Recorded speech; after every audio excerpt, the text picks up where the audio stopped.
Pronto. Foi. Pronto, canal, qual é o assunto de hoje? Novas formas de produzir e de consumir cultura. Tipo live? É, tipo live, né? As pessoas estão se reinventando em casa para produzir conteúdo e esse é o nosso assunto do Tonight hoje. Roda a vinheta.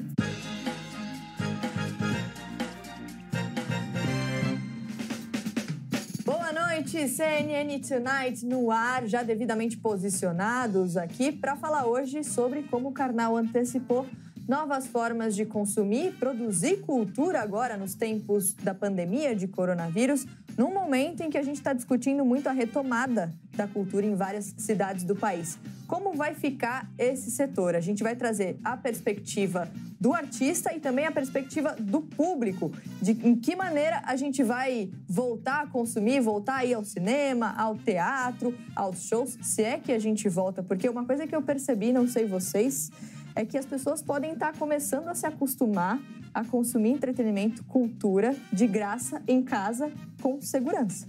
Eu tive um acesso a uma informação interessante da University College de London, que são necessários 66 dias para você transformar um hábito em um procedimento usual, em rotina. Então, nós já estamos há mais de 66 dias isolados, logo, talvez tenhamos tornado lives e produções intermediadas já uma rotina. Se nós interrompermos esse isolamento, como todos desejam, precisaremos de outro tempo para voltar a ter o hábito transformado em rotina? Mas, por outro lado, existe uma vontade. Não sei, Gabi, se você está sentindo isso. Eu estou morrendo de saudade de ir ao cinema, por exemplo. Eu acho que nos países que já estão experimentando a reabertura, as pessoas não abandonaram os hábitos adquiridos durante o período de isolamento. Então, que se tem visto que as pessoas continuam consumindo em casa, o comércio eletrônico também continua sendo muito usado, mas eu acho que a gente deve observar uma mudança, principalmente quando a gente tiver a vacina. Porque aí, de fato, a gente tem a sensação de estar retomando aqueles hábitos e convivendo de novo com as pessoas, que acho que é uma coisa que todo mundo está sentindo saudade, mas com segurança. Até porque existe a insegurança da saúde pública e a insegurança financeira, né? Porque se tem uma coisa que a pandemia afetou também foi o bolso de todo mundo. Karnal, eu quero saber historicamente quando começou o conceito de apresentação pública e qual o valor dessas apresentações para a sociedade. Naturalmente, desde muito tempo a gente faz encenações. O grande historiador Yuval Harari diz que a revolução cognitiva, há 70 mil anos, foi a capacidade de eu contar histórias e ficções compartilhadas socialmente. O início de uma revolução na espécie humana. Mas vamos pensar no que nos afeta mais diretamente. Na Grécia Clássica, Atenas, século V a.C., época de Péricles, o Estado ateniense pagava para as pessoas irem ao teatro e votarem, a mistoforia, porque se considerava que ir ao teatro era um exercício de cidadania. Então, quando alguém ia ver Ésquilo, Sófocles, Eurípides, desempenhava também um procedimento de aperfeiçoamento do cidadão. Nossa, isso é muito interessante, porque quando a gente fala, de fato, num regime democrático que valoriza, né, a individualidade e a pluralidade, a gente precisa pensar na arte como uma possibilidade de contestar o que está acontecendo e uma possibilidade de você gerar cidadãos mais críticos. Então, todos aqueles regimes que efetivamente valorizam o espaço democrático, que não são regimes autoritários ou declaradamente autoritários ou disfarçadamente autoritários, tendem a, enfim, chancelar aí a importância da cultura, a importância do desenvolvimento da arte. E a gente vai discutir também o momento da cultura no Brasil e também, como eu disse, a perspectiva do público e do artista. Como fica o artista sem público? Quanto o público faz falta? E pra gente também, quanto faz falta um show, né? Uma aglomeração, aquela sensação. Aquela saudade, né? De encostar o braço, assim, aquele calor Mal posso humano. esperar. Posso esperar tudo. Eu tô com saudade, eu tô com muita saudade. De um showzinho, né? De cantar junto, de abraçar o amigo ali do lado e cantar aquela música. Isso. Sofrendo, né? Vou te levar para um show quando passar tudo isso, A coisa Karnal. que eu mais abomino, porque eu fui algumas vezes a teatro ver, por exemplo, pessoas fazerem shows musicais, é o karaokê gratuito da pessoa ao lado. A pessoa Isso é que porque passa... você nunca foi num show ao meu lado, Karnal. Não, nunca foi. A gente vai poder viver esse momento. Seria um prazer, mas eu, por exemplo, fui a um grande cantor e ator fazendo as músicas do Renato Russo e a pessoa do meu lado tinha muita potência de voz, nenhuma capacidade de afinação. Então, você ir ao teatro para ouvir ao seu lado um ponto desafinado durante 2 horas, tendo um grande ator lá em cima cantando, é um sofrimento. Mas a cultura também é isso, a cultura é múltipla e, como lembrou exatamente a Gabi, nós temos todos os estados interessados no controle da cultura. Inclusive, realismo socialista, no caso dos socialismos, o nazismo produzindo também cultura oficial, fazendo exposição de degenerados, mas o Estado precisa abrir condições para que os artistas criem, não dizer o que eles devem criar. O Estado deve criar espaços e amparos, porque a cultura é identidade, é debate, é aperfeiçoamento democrático e geradora de divisas. Cultura dá lucro também. Qual show a gente vai levar o Karnal quando passar a pandemia? Eu acho, já que ele estava falando da Grécia e mencionou Péricles, o que você acha da gente chamar o Karnal para um show do Periclão? Calma, inclusive Periclão vai estar aqui, hein? A gente conversou com ele. Péricles Karnal, você vai aprender tanto com a gente também. O grande governante de Atenas, 430, 401, antes que todo mundo conhece, né? A gente podia fazer uma playlist do Tonight. Eu acho, pro Karnal, e depois colocar no Instagram a reação do Karnal às nossas músicas. Eu quero o Karnal ouvindo pagode anos 90. Se vocês aceitarem ouvirem Bach, eu aceito ouvir. Vai ser uma troca. Combinado. Vai ser uma troca. Tá combinado. Combinado, então. Bom, gente, como fica, então, o artista sem o público? E mais, o que explica esse fenômeno da live? Qual é o número disso, né? Quais são os números nas redes sociais? A gente conversou com a galera da YouPix, que é uma consultoria de influência e digital. E a Bia Grande, ela sabe tudo sobre isso. Ela explicou um pouquinho pra gente. Olha só.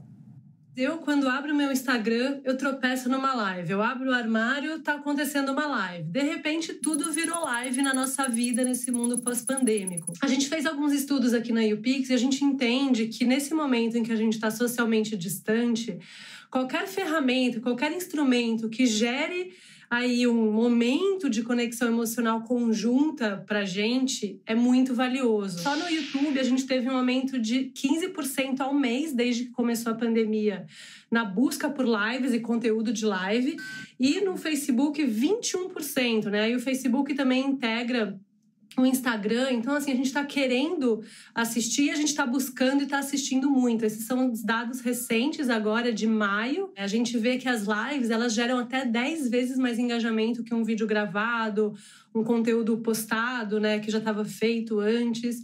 E os próprios criadores digitais, por não poder contar também, às vezes, com uma estrutura de produção e de edição, etc., eles se jogaram na live. Só para você ter uma ideia, no Instagram, os posts contendo a palavra live aumentaram 277% no último mês. Eu achei muito curioso quando ela fala que a live é um instrumento que gera conexão emocional nesse momento que o nosso emocional tá tão abalado, né? Então, você saber que a pessoa tá ao vivo em outro lugar do mundo ali, que você tá conversando com ela naquele momento, isso gera um conforto pra gente. Talvez isso ajude a explicar um pouquinho por que a gente tá buscando tanto pela live, né? Eu acho que é muito interessante, Mari, e pensar nisso como uma possibilidade que a gente teve de perceber o valor da cultura, o valor da arte como uma possibilidade de fuga da realidade. Talvez nós tenhamos deixado isso de lado, e aí o que o Karnal trouxe sobre a cultura como uma área de importância econômica também é outro fato que deve ser muito discutido, porque a gente já deixa há algum tempo de colocar a nossa cultura como um projeto no eixo central de desenvolvimento econômico. Então, a arte é importante para que a gente possa sobreviver à realidade. E quando a realidade se apresentou particularmente difícil, a gente recorreu a esse sentimento provocado pelo consumo agora dessa arte mais virtual. Mas a gente não pode esquecer disso também quando a gente estiver passado para o pós-pandemia. Isso é um pouquinho um movimento pendular, porque expande e retrai. Eu acho que houve uma grande busca de lives no início da epidemia. Lembre-se que lá pelo meio de março o mundo começou a fechar. Nós estamos hoje, 16 de julho, dia de Nossa Senhora do Carmo. Nós estamos em um movimento de retração, porque o apocalipse das lives foi vivido. Foi muito importante e ele mostra uma pluralidade. Lives espontâneas, lives que não geravam renda, lives completamente patrocinadas por cervejarias, por empresas e assim por diante. Mas eu acho que isso é a cultura. Ela deve oscilar entre todos os campos. Muita gente me disse que as lives de todos, que aqui nós temos 3 laiveiros, nós temos 3 laiveiros, tem que criar uma palavra nova em português, foram importantes para acompanhar a epidemia. Uma cultura relativamente de baixo custo, que precisa da conexão e da luz elétrica, um pouco de tempo, que fica gravado e você pode ter acesso a isso. É muito importante que a cultura seja plural. Eu acho que seria bom que, ao lado da cultura grande, de grande expressão, grandes peças, grandes musicais, nós tenhamos também essa capilarização da cultura que foi a live. Inclusive, a gente vai discutir aqui também se a live vai ficar, né? No momento que a aglomeração se tornar possível, a gente puder ir a um show, abraçar todo mundo, os artistas começarem ali a montarem a agenda, será que as lives vão continuar? A gente conversou com personagens dessa engrenagem que vão explicar pra gente aqui a percepção deles, de que maneira a cultura vai evoluir, vai mudar com o passar da pandemia. Vamos ver mais um dado sobre as lives? O Karnal falou sobre a busca por live no começo da pandemia. A gente tem um dado do Google Trends, inclusive, mostrando que a busca por live cresceu 700% de março e julho do ano passado para março e julho de 2020, ou seja, nesse mesmo período de um ano para o outro. Ou seja, dá para ver no gráfico salto por isso, né? E aí, com o mundo inteiro dominado pela pandemia do coronavírus, a gente também tem agora o ranking de lives, né? Vamos ver ali, ó.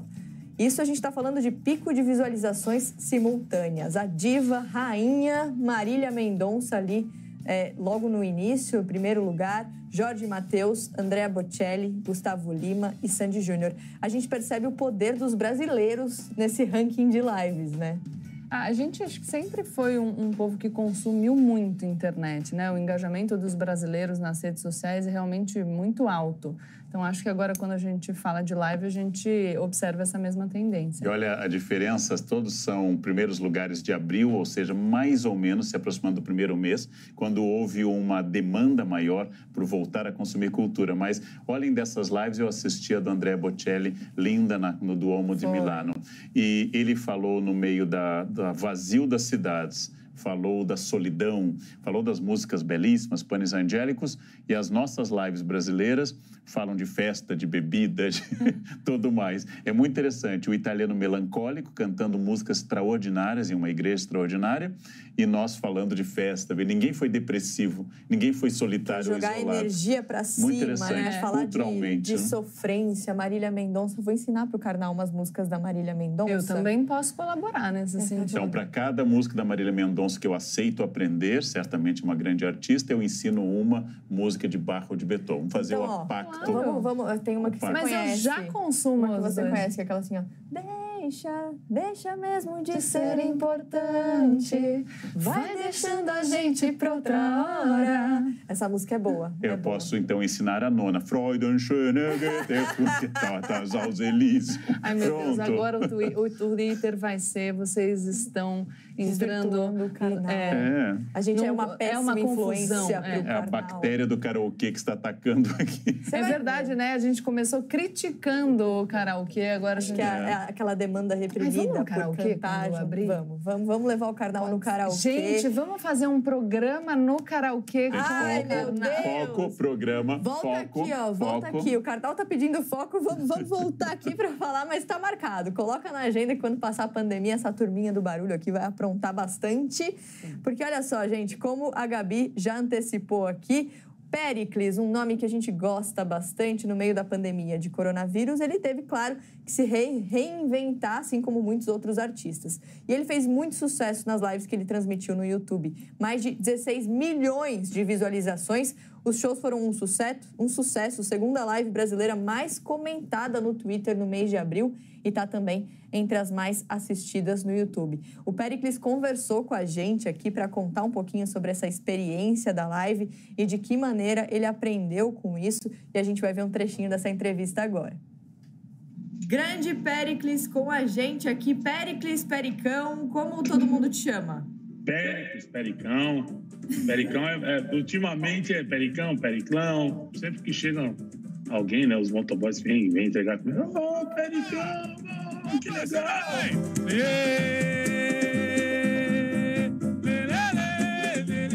Eu queria saber como você tem visto essa tendência de live no meio da pandemia, que é o jeito que vocês artistas têm achado para ficar perto do público, né? A live foi a grande saída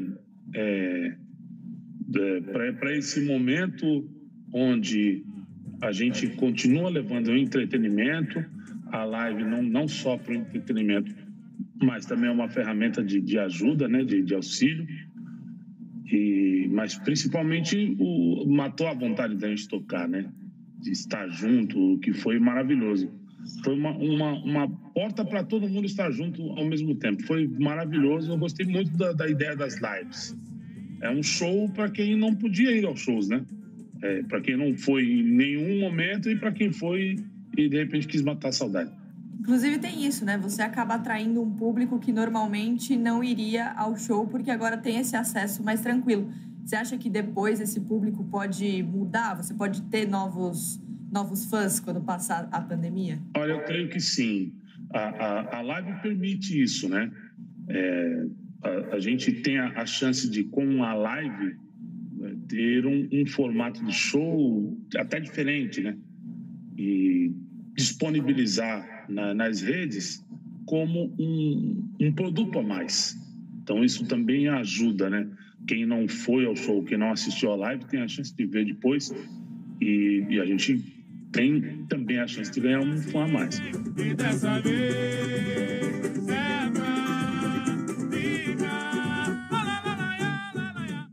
vou colocar uma câmera aqui nos bastidores que na hora que começou a gente estava super feliz. Achei o Peck super simpático, carismático. Esse pequeno trecho da voz pareceu também muito criativo. Eu agora, que só conhecia Péricles de Atenas, o apogeu da economia ateniense e da política, eu agora vou descobrir, vou pesquisar sobre o Péricles e me disponho a saber mais, porque parece que eu estava perdendo um talento que agora, graças às lives, está podendo ser exposto. Inclusive, isso é um assunto muito pertinente nesse momento. A gente conversou até com o Paulo Miklos no Mundo Pós-Pandemia, porque quando você está falando de live, às vezes você atrai um público que não iria ao seu show. Então, às vezes a pessoa está lá, passa numa live, aquilo que a Bia falou no começo, né? Você abre o teu armário, sai uma live hoje em dia, né? Você abre o teu Instagram aqui, só tem live. E aí você acaba consumindo um conteúdo que você não consumiria, você não iria ao show do Péricles. E eles podem ganhar novos fãs quando passar tudo isso. Sim, a chance de conhecer novos artistas e dos artistas de se apresentarem para um público mais amplo.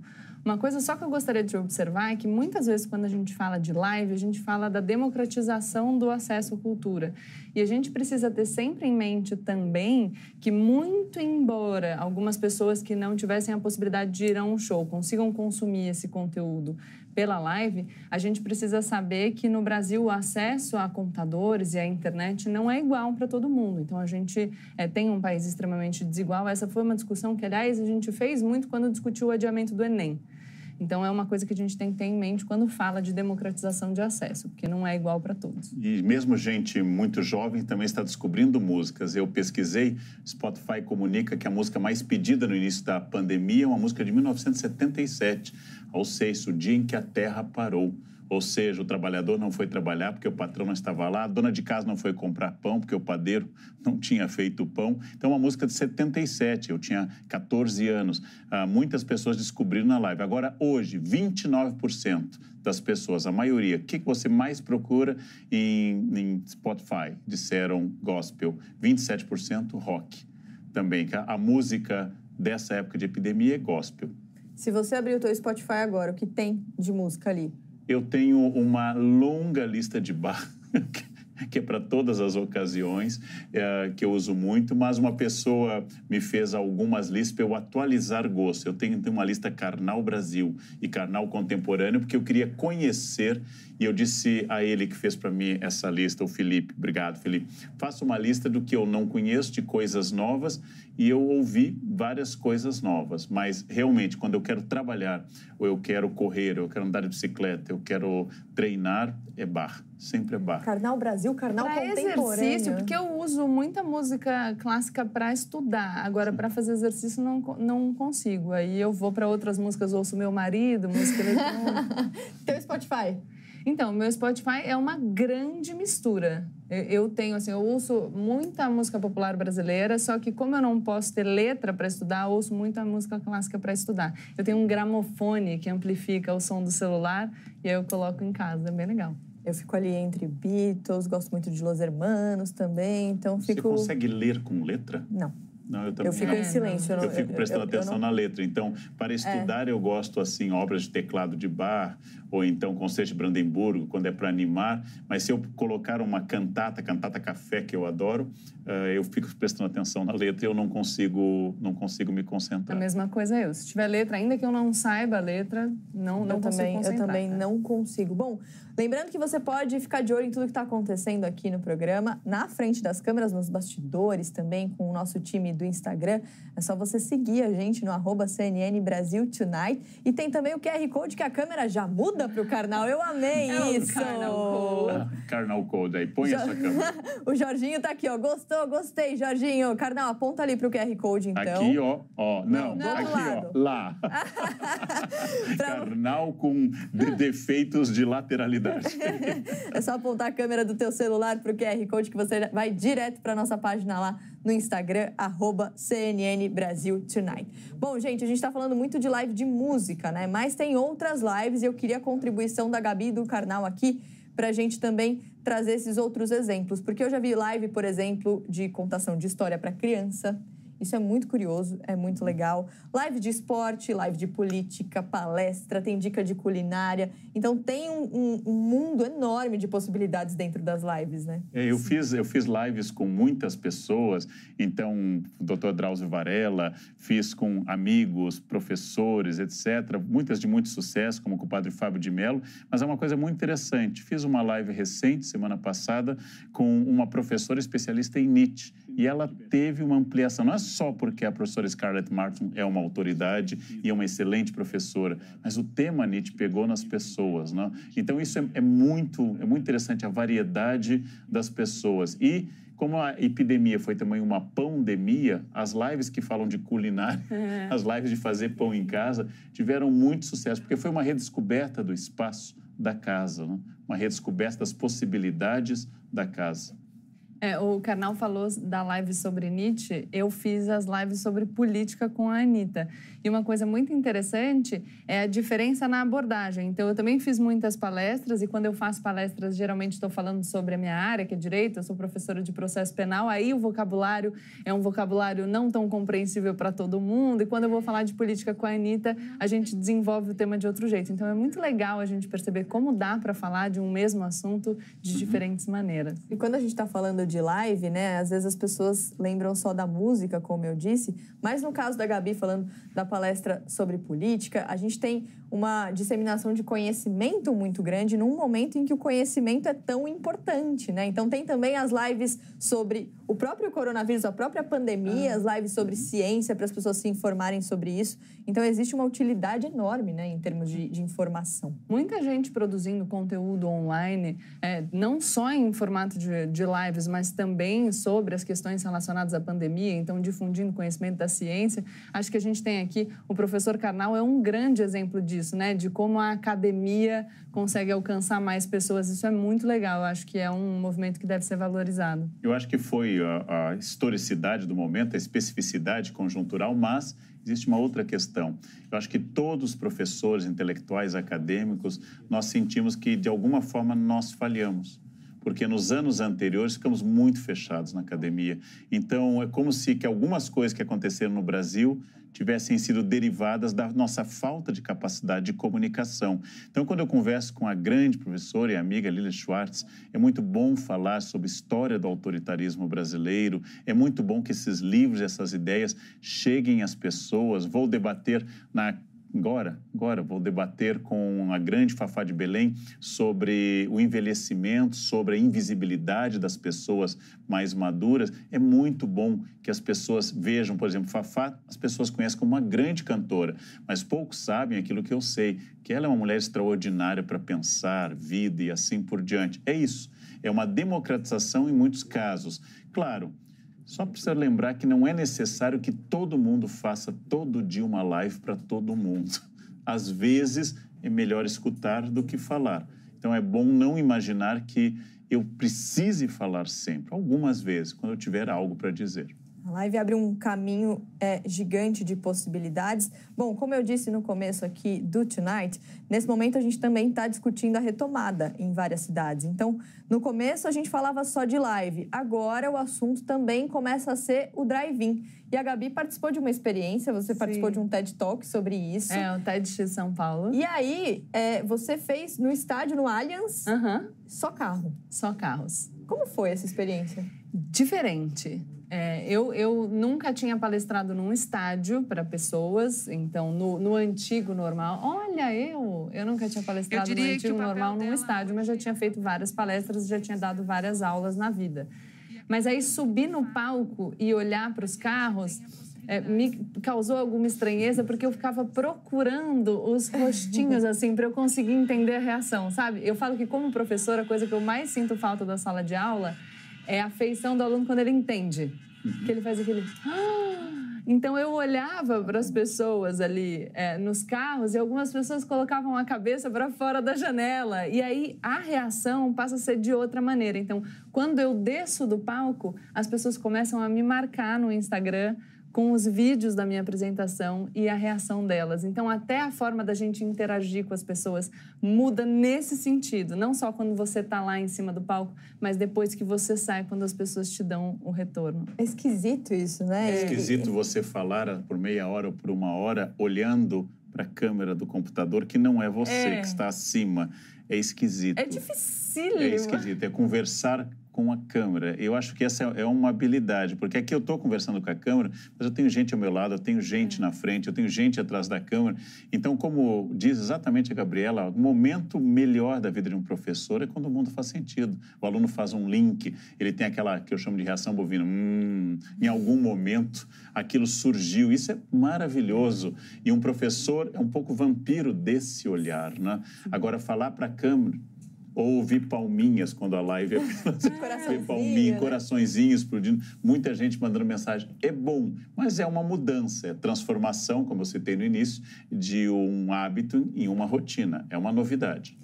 Inclusive, a palestra, quando você faz uma palestra, o público faz falta. Para o músico, então, o público faz muita falta. O Jota Quest, né, foi uma das bandas pioneiras no drive-in.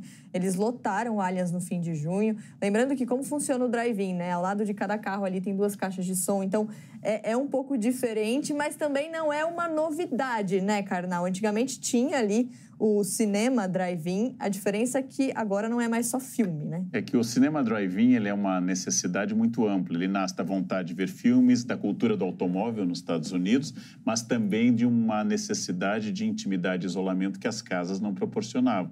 Vamos lembrar também que em 1950 não havia motéis. Em 1950, para você registrar num hotel em São Paulo, o casal tinha que apresentar certidão de casamento na maioria dos hotéis, que eram hotéis família. Então, para onde iriam os namorados? Os ricos tinham uma garçonnière, um apartamento para receber pessoas.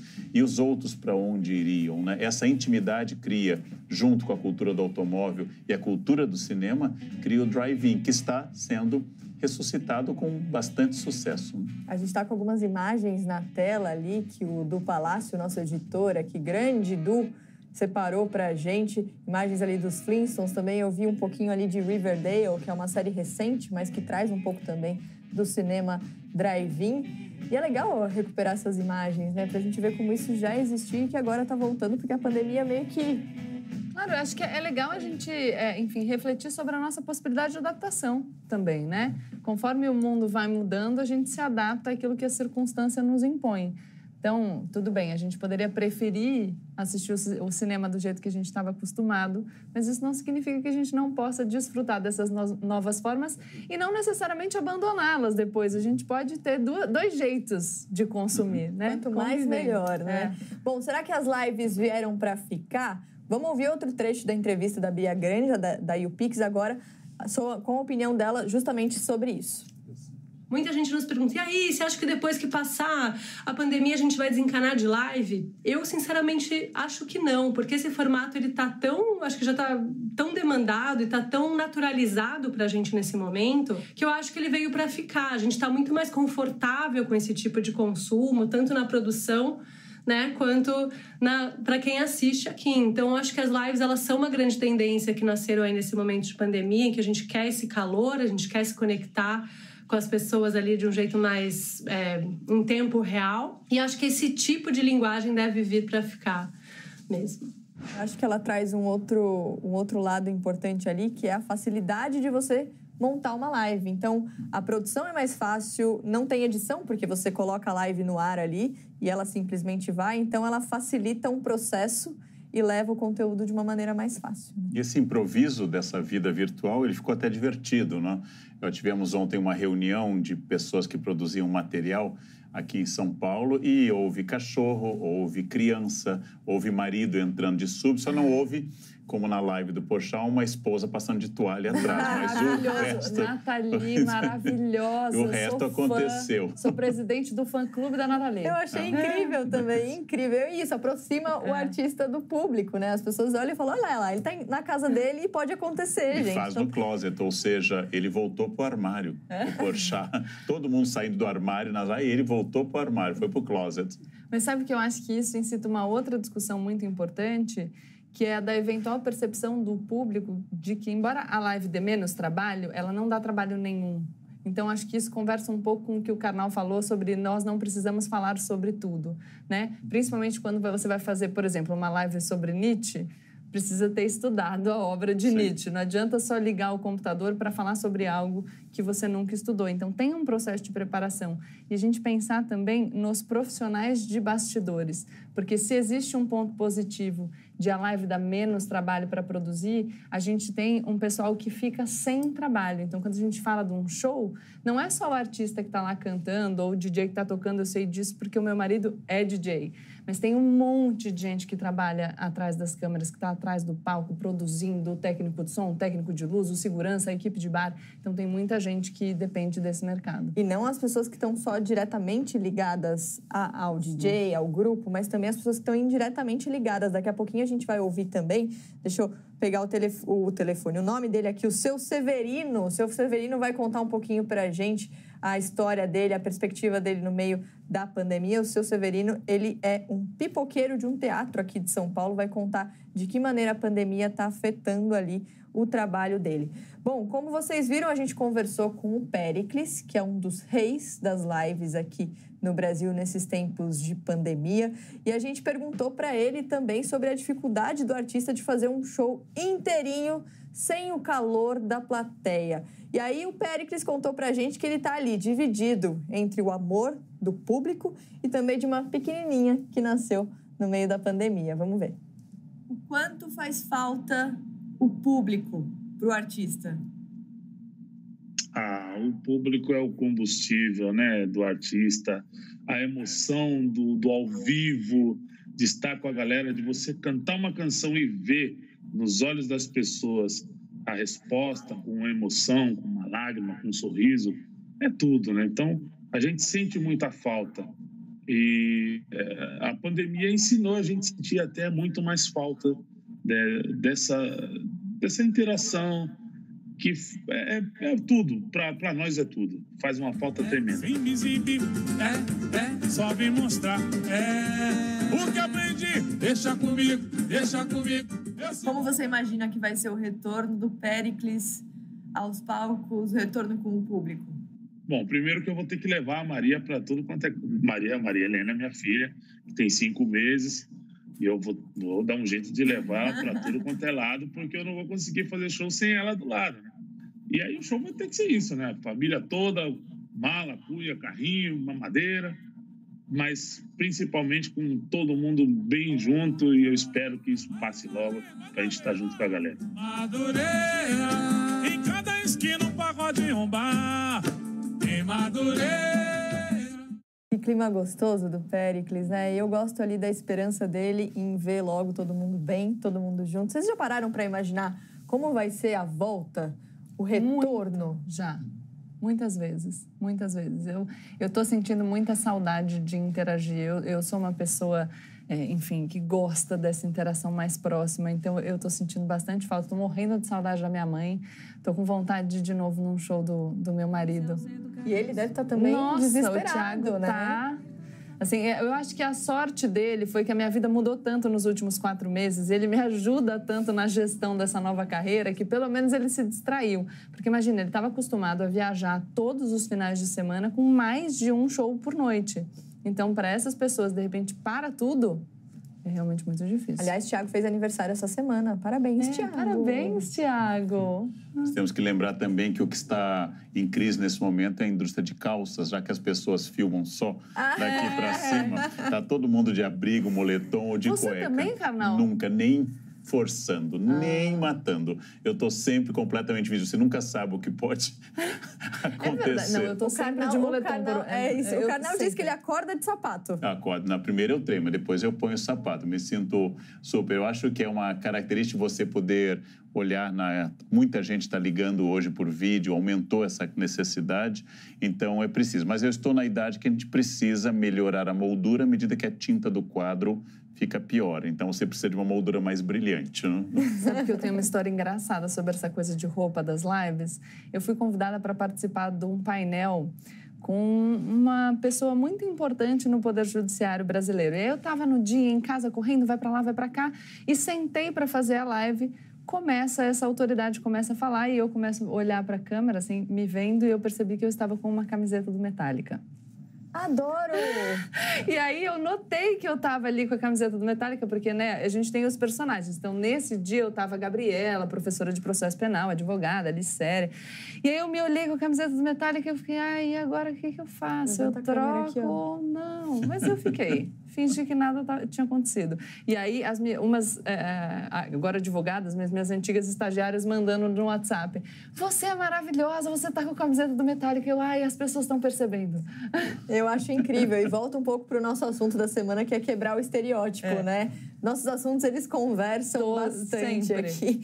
Bom, gente, a gente está falando hoje sobre as mudanças no consumo, na produção de entretenimento aqui no país, mas é sempre bom a gente explicar que tudo tem um lado, né? Se por um lado a gente tem aquelas lives grandiosas de grandes artistas lançando uma tendência ali poderosa para o pós-pandemia, por outro, como a Gabi já antecipou para a gente aqui, aqueles artistas independentes, os funcionários também que trabalham nos bastidores. Recentemente, o governo sancionou, né, a Lei Aldir Blanc, com uma ajuda emergencial ali de 3 bilhões de reais para o setor de cultura, dinheiro que vai, entre outros, ali para os trabalhadores informais. E eu queria conversar com vocês justamente sobre o momento da cultura no país, porque a pandemia veio e afetou tudo, principalmente a cultura. Em que momento a gente está? Olha, eu acho que a aprovação da Lei Aldir Blanc foi um momento muito importante e muito bom sob diversos aspectos. A gente sabe que a lei tem o nome do Aldir Blanc, que faleceu em virtude do coronavírus. A lei foi aprovada em tempo recorde, existia mais de um projeto no Congresso Nacional e os congressistas conseguiram se unir e estabelecer um ótimo diálogo para encontrar um caminho de consenso. Então, os projetos que existiam foram todos unidos e aí esse processo foi aprovado, inclusive com uma votação unânime no Senado. Então, isso é muito legal, mostrando que o nosso parlamento pode dialogar para encontrar soluções. E acho que a gente precisa pensar na cultura, que foi o que eu falei no começo também. Então, não é só o isolamento que fez com que a cultura vivesse um momento de descaso, eu diria. Então, a gente tem que tomar cuidado para que a cultura seja sempre valorizada. Eu falo de colocar a nossa cultura no eixo central do desenvolvimento, até porque a gente, falando de preocupação ambiental, é um mercado de baixo carbono. Então, é importante que a gente sempre olhe para a produção cultural com muito carinho e aí, sempre lembrando que o Karnal falou, né? Sem querer controlar a produção cultural, mas dando aí condições para que os artistas possam desenvolver a arte. Esse é o grande desafio, né? Que a pessoa que assina o cheque não tente se transformar em curadora. Que a pessoa que assina cheque sabe que o Brasil é um país plural, que precisa de peças clássicas, peças populares, peças críticas, peças de entretenimento, precisa de teatro de vaudeville, teatro de música fácil, de grandes produções eruditas. O Brasil é um país múltiplo, continental, com muitas... Eu sou o Severino Pipoqueiro do Teatro César Cardoso. Trabalho há 40 anos no teatro e devido ao coronavírus, eu não estou trabalhando, estou parado. Eu tenho família para cuidar, tenho despesa mensalmente. Infelizmente, eu não consegui receber sequer o benefício do governo. Não sei mais o que fazer. Espero que acabe o mais rápido possível Esse tal de coronavírus que está acabando com a minha vida, está ficando muito difícil, está muito difícil. Não tenho renda, não tenho de onde tirar e não tenho reserva. Não sei mais o que fazer. Estou devendo o olho da cara, não sei mais o que fazer. É impossível. Por isso que eu espero que acabe o mais rápido possível, para mim voltar a trabalhar e ter um final feliz para todo mundo. É o que a gente quer, seu Severino, um final feliz para todo mundo. E é muito complicado quando a gente ouve, né, uma situação como a do seu Severino, porque quando a gente está falando de consumir cultura, de consumir entretenimento, a gente fala muito sobre a mudança nessa produção, nesse consumo. A gente tem que lembrar também dessas pessoas que são afetadas indiretamente. Então, é o pipoqueiro ali do teatro, é o rapaz que vende cachorro-quente na saída de um show. Então, tudo isso acaba, de certa maneira, também sendo afetado, né? E eu acho que tem uma conexão muito clara com também a nossa fala sobre a desigualdade no acesso à internet. Então, o fato de nós vivermos num país extremamente desigual faz com que nós tenhamos pessoas que conseguem assistir às lives e consumir esse conteúdo, outras não, porque não têm computadores ou não têm acesso à internet. O fato de nós vivermos num país extremamente desigual faz com que algumas pessoas trabalhem de forma informal, ficou uma frase muito ruim, mas trabalhem na informalidade, que nós tenhamos um número muito alto de desempregados. E aí também a importância da gente ter um Estado que consiga fazer a gestão de forma eficiente. Então, o auxílio emergencial precisa encontrar essas pessoas. Essas pessoas não podem ficar desamparadas, né? Então, acho que a gente rediscutiu de forma muito importante o papel do Estado quando a pandemia nos impôs essa discussão. Então, precisamos olhar para a cultura e entender que tem mais pessoas que são afetadas, tanto diretamente, aquelas pessoas que a gente não vê no show, mas também indiretamente, e aí discutir tudo aquilo que é pertinente para que a gente alcance essas pessoas, para que a gente melhore o mundo que a gente vive. Porque é muito fácil para nós fazermos home office ou termos esse tipo de trabalho que eu posso fazer sem contato com as pessoas. Seu Severino vende pipoca há 40 anos e lembrei muito do Morte e Vida Severina, porque como eu vou fazer pipoca virtual? Como é que eu vou fazer home office vendendo pipoca? 40 anos de experiência, que ele deve saber tudo de pipoca, da simpatia pública. Mesmo narrando uma dor, tinha uma simpatia carismática nesse senhor. Quer dizer, que o auxílio emergencial não tenha chegado a ele e tenha sido dado para tanta gente com renda fixa, inclusive, é terrível, né? Precisa realmente que esse caso seja visto, né? O que fazer com as pessoas, porque está atingindo o topo, mas pensem, um artista que faz sucesso há 20, 30 anos deve ter alguma reserva, pode enfrentar esse hiato. Mas mesmo grandes instituições, eu vi notícia do Teatro Globe em Londres, ele vivia da bilheteria e dos direitos, ele vai precisar de 5 milhões de libras para recuperar a atividade. Não é para produzir algo novo, para pagar o que deixou de ser pago. E todos os freelancers demitidos, Broadway, só em 2021. Nós estamos falando de topo de programas em grandes capitais. Então, imagino o seu Severino, né? Esse é um drama muito grande. Seu Severino que conversou com a gente. Seu Severino, falando sobre esse tal de coronavírus, você ensina muito a gente sobre como lidar com bom humor, como o Karnal disse ali, com aquela energia. Muito obrigada pela contribuição e, como você disse também, a gente espera que logo tudo fique bem e que todo mundo tenha um final feliz no meio de tudo isso. Bom, lembrando que você pode ficar de olho em tudo que está acontecendo aqui no programa, na frente das câmeras, nos bastidores também, com o nosso Instagram, nosso QR Code ao lado de Leandro Agora Karnal. Pra cá, não, pra lá. Isso. Pra lá. Leandro, faltou aula de direita e esquerda na escola. O que é bom. O que é bom? Não sei, de repente as pessoas não te colocarem de um lado ou de outro. Eu tô isentão, não sei a diferença. É só apontar a câmera do teu celular. Tá aqui do meu lado, gente. Tá ali, aqui do meu ó, lado. Karnal, ali no QR Code, que você vai direto para nossa página lá no Instagram, @CNN Brasil Tonight. Bom, a gente vai para um rápido intervalo, mas no próximo bloco a gente quer responder a pergunta: como mudou a produção artística, né? O que mudou? A gente vai conversar aqui no Tonight com o DJ Alok. Ele acabou de lançar uma música nova com a participação do cantor Jason Derulo. Como eles conseguiram criar juntos no meio da pandemia, a gente conta daqui a pouquinho. E antes do intervalo, a gente vai então ouvindo um pouquinho do Péricles, que ele cantou um pouquinho só pra gente aqui no Tonight. Não sai daí que a gente volta já já.